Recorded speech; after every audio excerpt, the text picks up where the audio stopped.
bob and weave, focus on your goals and dreams, block it. Hello, I'm Vita Weaver. Block Distractions is a movement to bring awareness, prevention, and healing to our national crisis of bullying. Bullying is reported as the #1 discipline problem in public schools and is highest in middle school. All of us have been affected by bullying in one way or another. Either we went through it as a child or someone we love and care about has gone through it. Tell us about bullying that kids face. Kids are meant to feel like they're different. So bullying make kids feel like they're different. Mm-hmm. And so what happens with that? If you don't have the same shoes or if you don't have the same clothes, you're different than other kids. Like, you're different. You're not meant to fit in with that crowd. And so that crowd feels like they have to pick on you because of it? Yes. They try to make you feel bad. Wow. Bullying occurs when an individual or group exerts power or perceived power over someone else, and the behavior is repeated or highly likely to be repeated. So as for childhood bullying, it's something that is very prevalent, and I think it's so prevalent to the point where it's common, and as adults we tend to overlook it and maybe not report it as much as we should. We have to also think about that it's not always the child who is being bullied, but there could also be some deep-rooted, situations and childhood trauma with the child who is actually doing the bullying. 3 types of bullying are physical, emotional, and social. And bullying can happen anywhere. Bullying can happen in schools, and then with the wide use of social media, we see it commonly there.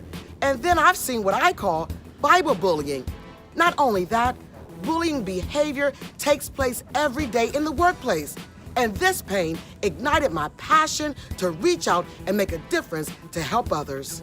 Examples of physical bullying are hitting, kicking, spitting, punching, tripping, pushing. So what's the second thing they have to try to block?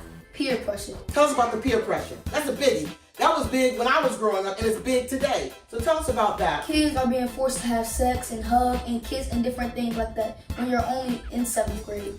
Examples of emotional bullying are teasing, name-calling, written and verbal threats, and inappropriate sexual comments. Many kids don't report it for one reason or another. Either they fear retaliation, or they don't want to be labeled by their peers as a wimp or tattletale, or they don't want to get someone else in trouble. I don't know for sure if I would know if my son was being bullied. Kids, they go through a lot, and I think that they have learned, I don't know if it's through TV or social media, but they have learned how to hide their feelings well. But I think we as parents and educators and community members have to, continue to ask those questions and really talk to our kids when they come home from school, not just, hey, how was your day? What did you do? Really get in there and talk to them about what's happening. Bullying can contribute to poor grades, poor performance, stress, anxiety, depression, the inability to sleep at night because of the worry, and real emotional and physiological symptoms such as headaches and stomach upset. Sadly, bullying behavior and suicide behavior are closely related among our youth. Social bullying is huge. It happens with children and with adults. And examples are excluding others, spreading rumors, making embarrassing comments, and it can happen by social media. So Randy, what can you do to block those distractions to stay focused on getting good grades? The #1 thing is to make sure you're with the right friends. So you're with the right friends. So those friends, you have to have things in common, right? Through Block Distractions, youth will be inspired to dream big, to know their value, to respect each other's differences, and to pursue their goals. So they're going to learn how to block blows and bob and weave to focus on their destiny. I think as a society, we have to admit that it's happening.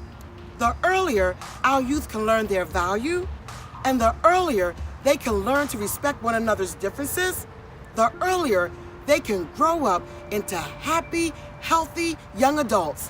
Then, when we encourage them to pursue their education and to dream big, they can make a positive difference wherever they go.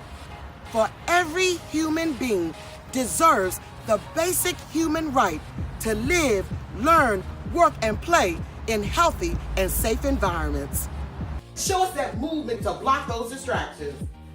I can't do it like you, but I'll try. Let's try it again. Come on. Block it. Please join me to take a stand to give our youth and all people a fighting chance. Block distractions and help build a better society. God bless you. Block flows, bob and weave. Block flows, bob and weave.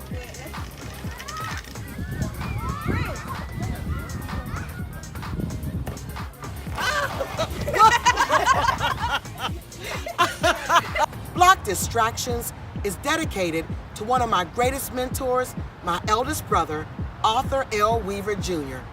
Lawrence, as we call him, was a retired Prince George's County, Maryland police officer. He spent the majority of his police career in a special unit called the Emergency Services Team, or EST. Many of you would know it as the SWAT team. So exciting, right? Not only that, Lawrence trained many police officers. He trained many recruits to serve and protect the community. And then I was inspired to become a PG County police officer. My stay with the department was short-lived. Nevertheless, the extensive training and the passion and the desire to serve and protect the community never left my heart. So thank you, brother, for leaving an incredible legacy behind. God bless you, and we love you, Art.